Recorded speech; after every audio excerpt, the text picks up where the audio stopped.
way out. Yes or no? Yes. That they're quick toasted to capture that fresh corn flavor. That they're so light and crisp they just about float into your bowl. Yes, yes, yes.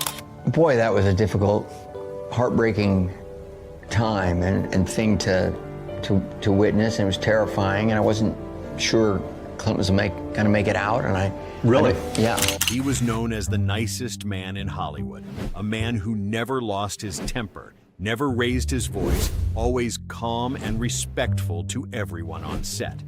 Yet even Ron Howard has had days when he had to swallow his anger. Because not everyone in the film industry appreciates the kind of cleanliness he stands for.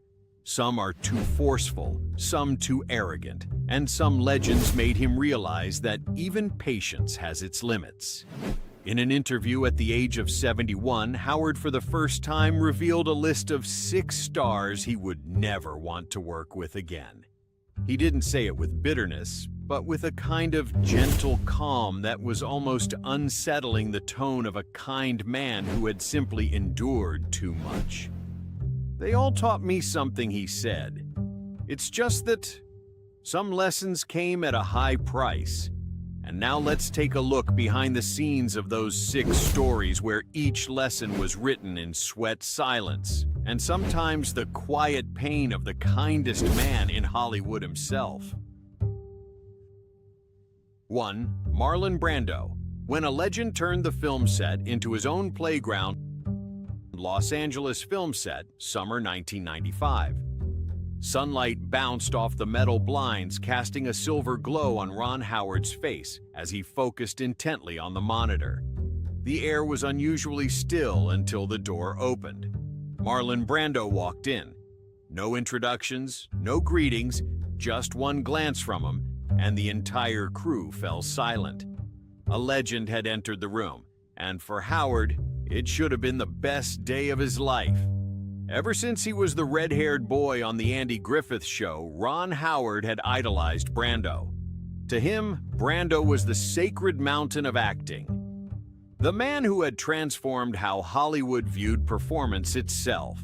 When Howard was offered the chance to direct a film starring Brando, he believed it would be the pinnacle of his career. But within days, that dream turned into a test of patience, one far more difficult than he could ever have imagined. On the first day of shooting, Brando arrived nearly 2 hours late. When he finally appeared, he wasn't holding a script. He just looked around the set and said curtly, "I don't need lines. Stick them up everywhere." From that day on, small slips of paper with his dialogue started appearing all over on walls, on chairs, even on his co-star's shoulders. Each time the camera was about to roll, Brando would change his mind again. "No, this line sounds fake. I don't like this scene. This character should stay silent." Ron Howard kept his voice calm, but in his eyes, a storm was quietly rising.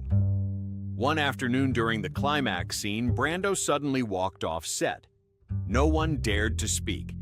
The crew just exchanged glances and waited. 1 hour passed, then 2, then 3.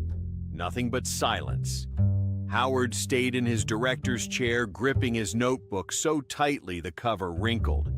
When Brando finally returned, he gave a casual smile. "I've just thought of something new. This character doesn't need to talk. He just needs to exist." Howard looked up, his voice calm but firm. "This film needs you to speak." "Marlon," Brando shrugged. "Then roll the camera. I'll show you that silence can be dialogue too." That day, Ron Howard didn't yell, didn't lose his temper. He simply gave the signal cut. The camera stopped, and the set fell into a silence heavier than anger itself. A few days later, he announced the project was canceled. No one blamed anyone. There was no press statement, no public quarrel, just a young director walking away weary-eyed, and an aging legend continuing his lonely search for his own truth in a world that had stopped believing in him. Years later, when asked about that unfinished collaboration, Ron Howard said only one thing: Some legends are remembered for their talent. Others are remembered for how they made everyone else go silent. The words drifted softly like a breeze, but for those who understood, it was a rare confession from a man who almost never lost his composure. And if Marlon Brando was the legendary storm of the past, the next man would be the wave that tested Ron Howard's clean perfection, a hero named Harrison Ford. Number 2. Harrison Ford, the man who said no to Ron Howard's clean perfection in Los Angeles, early 1994. Inside a small office at Universal Pictures, Ron Howard sat surrounded by sketches, Apollo spacecraft models, and photographs of astronauts smiling against the infinite sky. He had spent nearly a year researching, rewriting every line of dialogue for Apollo 13, a film about American courage, about people who dared to face death in silence. And in his mind, there was only one name: Harrison Ford. At that time, Ford was at an untouchable peak. He was Hollywood's golden man, the daring Han Solo of Star Wars, the rugged hero of Indiana Jones, and the face every director dreamed of having in their film. Howard believed that if anyone could make audiences believe in a stranded astronaut who remained steadfast amid the void, it was Ford. He wrote a handwritten letter pouring out his ideals about a film he believed would make Americans hold their heads high. The letter was sent, and Howard waited hopeful. But when Ford read the script, he said nothing. He simply stayed silent for a long while. Then, during a private meeting, he finally replied, his voice calm. "Ron, I know you're a dedicated man, but your film, it's too clean. So clean I can't feel any human breath in it." It was a short sentence, but it cut like a cold knife straight into the heart of a director who prided himself on precision.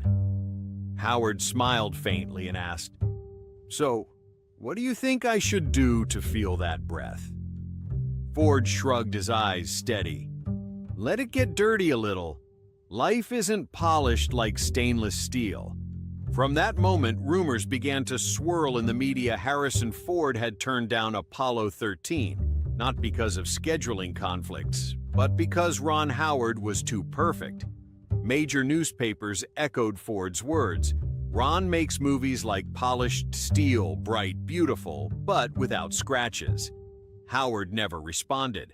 But those who worked with him said that during pre-production, he practically lived in the editing room, adjusting every simulation shot, every model detail, as if trying to prove that even cleanliness could have a soul. The tension peaked when Universal arranged a private meeting to convince Ford to reconsider the role. There they sat, two men facing each other, one representing discipline and control, the other instinct and freedom. No one shouted yet. The air between them was thick like the stillness before a storm. Ford spoke first. "You're a good man, Ron, but sometimes art doesn't need goodness. It needs a wound," Howard replied slowly. "Maybe, but I believe even silence has power." They locked eyes. Neither backed down. Then Ford stood, shook his hand, and said simply, "I hope you prove it." Howard did. Apollo 13, premiered in 1995, became a masterpiece and earned 9 Oscar nominations, winning 2. Yet every time Howard spoke of it, he didn't mention the awards, only the lesson. Not everyone believes in quietness, but sometimes it's in that quietness that the story becomes most real. Their encounter never turned into hostility. It was merely a clash of philosophies. Ron Howard believed in order. Harrison Ford believed in chaos. One was the clean light of reason, the other the tangled shadow of instinct. And at the point where they met, one truth became clear. Even the calmest man in Hollywood has his limits, and sometimes his silence is his loudest form of resistance. And if Ford was the one who taught Howard that not everyone loves cleanliness in art, then the next man would push his film set into true chaos: Mel Gibson. 3. Mel Gibson, when two directors both wanted to hold the wheel. New York spring of 1996. The city was still cold, but inside the glass towers of Imagine Entertainment, Ron Howard was burning with passion.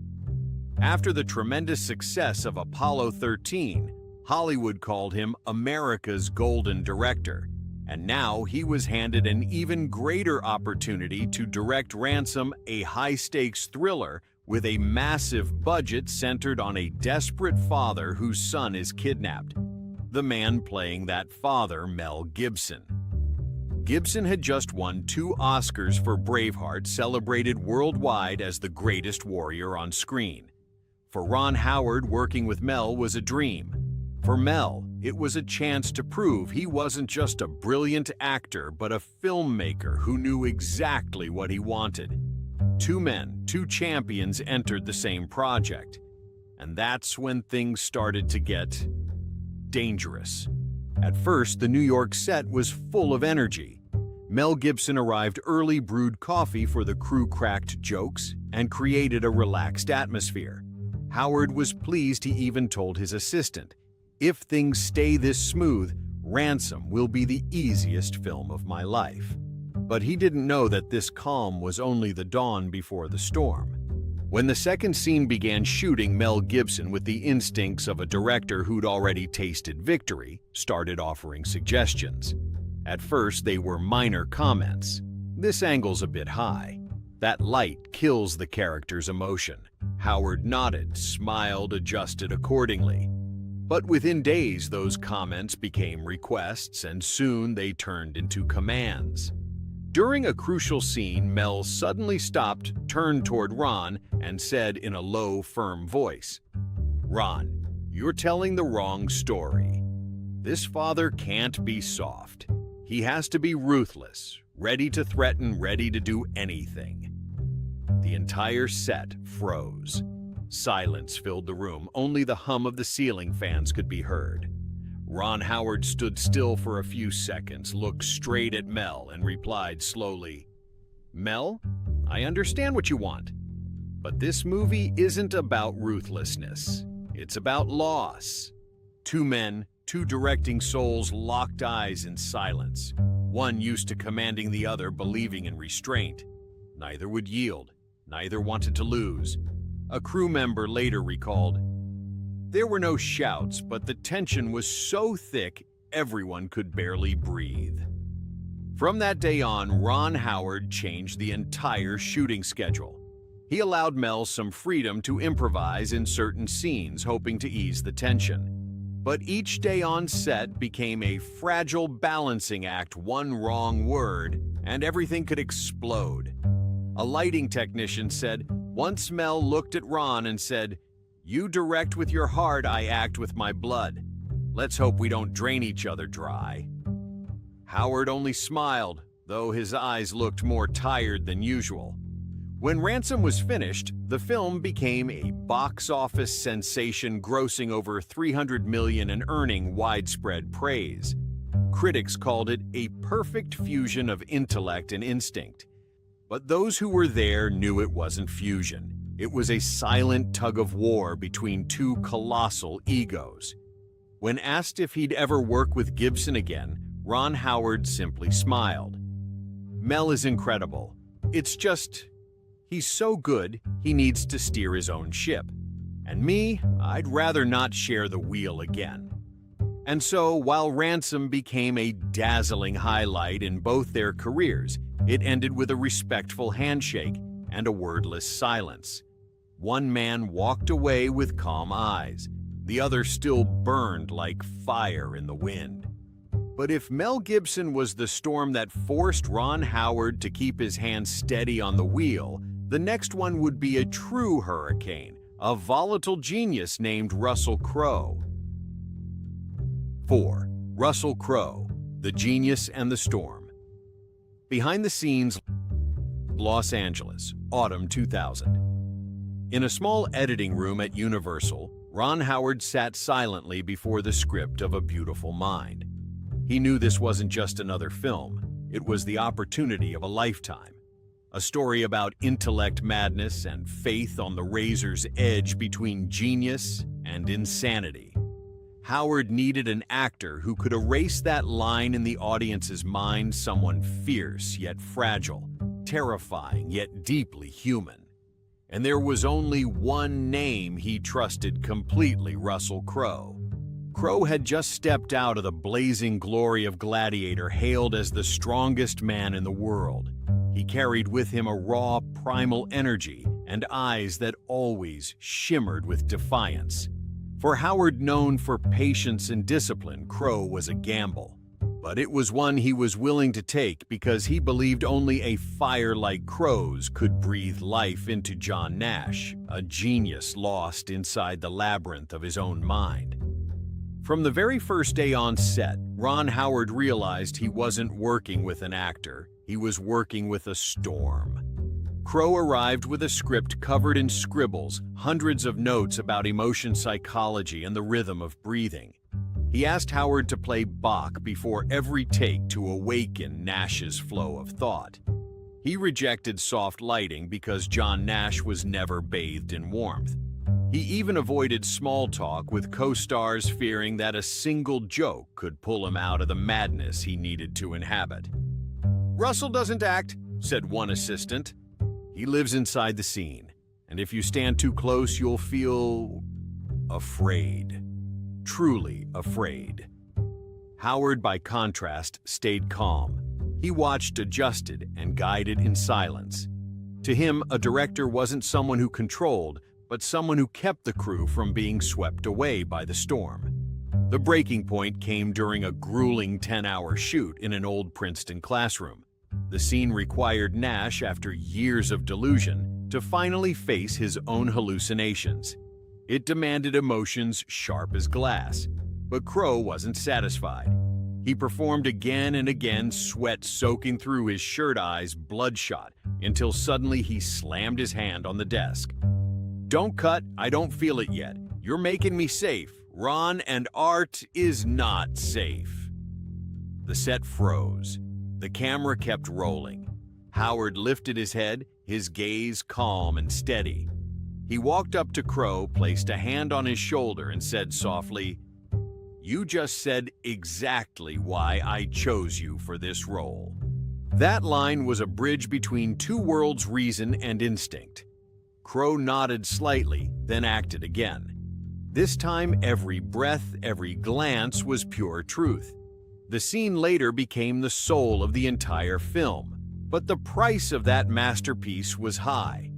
Throughout filming, tension between the two men grew more visible. Howard had to learn how to lead without pulling the reins. Some days Crowe showed up without saying a word, staring at Howard as if to test his patience. "I've directed hundreds of actors," Howard said later, "but no one ever exhausted me like him or moved me as deeply." When A Beautiful Mind premiered in 2001, it became a phenomenon.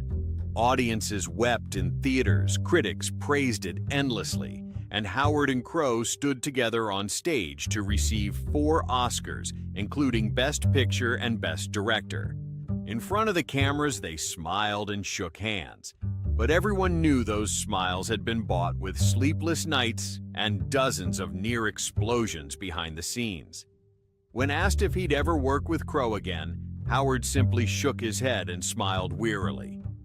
"Some journeys should only happen once, like a miracle, just enough to remember forever." That answer said it all between Ron Howard and Russell Crowe. There was no resentment, only the fatigue of two souls who had built a masterpiece together, knowing that if they went one step further, they would burn each other alive. And so the storm subsided, leaving behind a peaceful sky and an Oscar gleaming in Ron Howard's hands. But when the lights faded, his thoughts turned to someone else, the man who had taught him his very first lesson about discipline and pressure back when he was just a red-headed boy. That man was Andy Griffith. 5. Andy Griffith, the father on screen, the shadow in real life. North Carolina, autumn 1961. Inside a small CBS studio, white lights cast a glow on the face of a 6-year-old red-headed boy. Ron Howard, his tiny hands trembling as he held the script, waited for the director to call. Action in front of him stood Andy Griffith, the man America adored, the symbol of kindness and warmth, the nation's favorite father on The Andy Griffith Show. "Come on, Opie, son, let's go fishing today."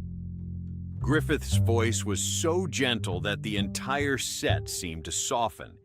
But only seconds after the camera stopped rolling, something strange happened. The smile vanished. Griffith straightened up, set the script down, and his eyes turned cold. The loving father was gone. In his place stood a silent perfectionist man who felt distant. Ron would never forget that look. When he forgot a line, Griffith didn't scold him or say a word, he just looked. A look sharp enough to make the 6-year-old's throat tighten. Beneath the blazing lights and that terrifying silence, Howard learned his first lesson. No take is ever easy, and no performance is ever good enough. From that day on, he no longer saw Griffith as a father, but as a living lesson in discipline and the unforgiving nature of acting. As Ron grew older, the distance between them became clearer.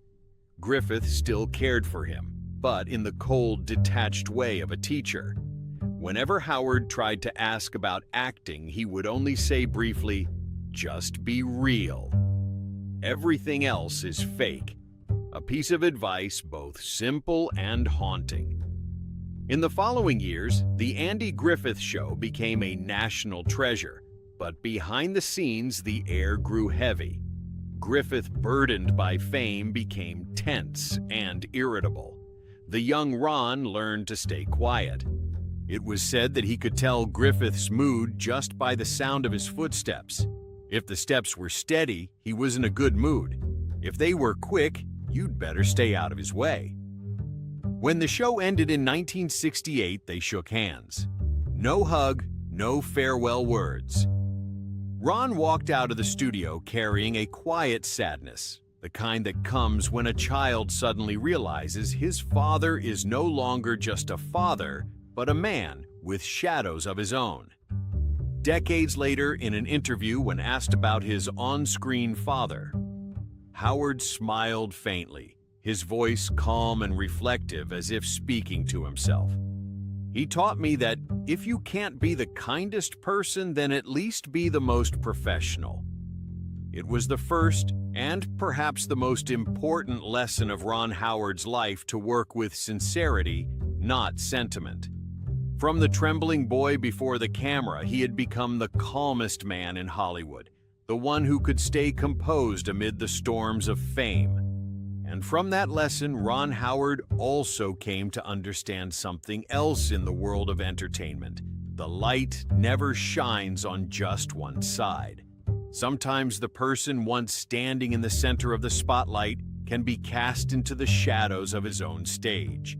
The man who taught him that was none other than Henry Winkler. 6. Henry Winkler. When the spotlight shifted, Los Angeles, 1974. In the editing room of ABC Studios, the sound of typewriters echoed non-stop. The sitcom Happy Days had just been greenlit, a project expected to bring optimism back to America after the long years of war. And at the center of that show stood a familiar face, Ron Howard, the red-haired boy once known as Little Opie.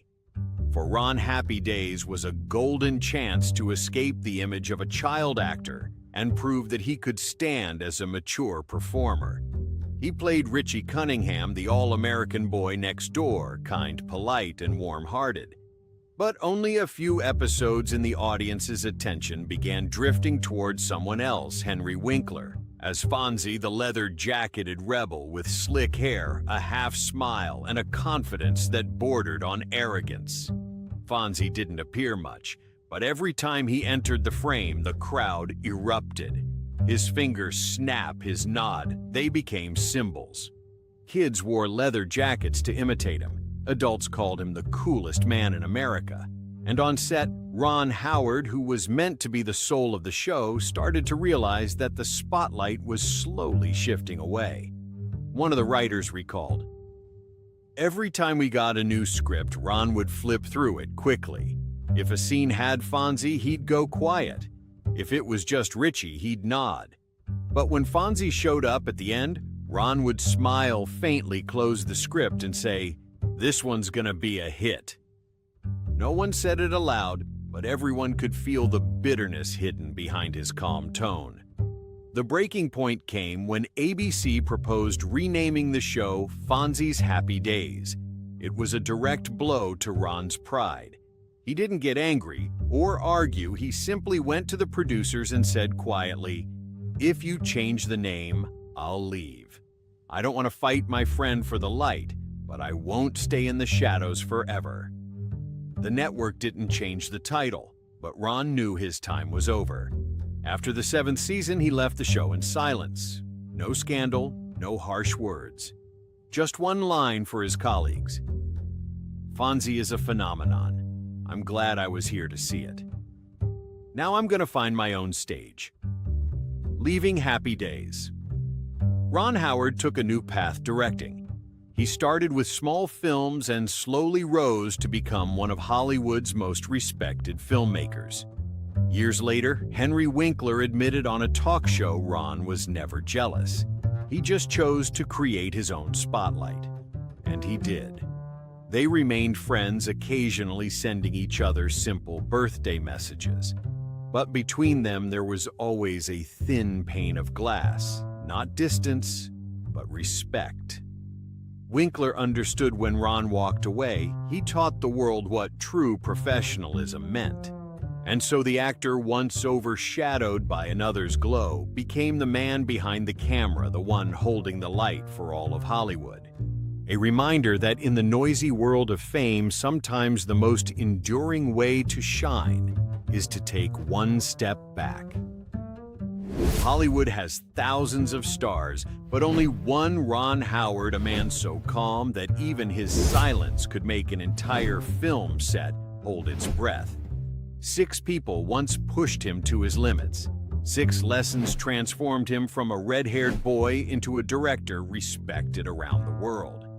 Brando, Ford, Gibson, Crowe, Griffith, Winkler, each name a scar, and together those scars became the light that defines him today.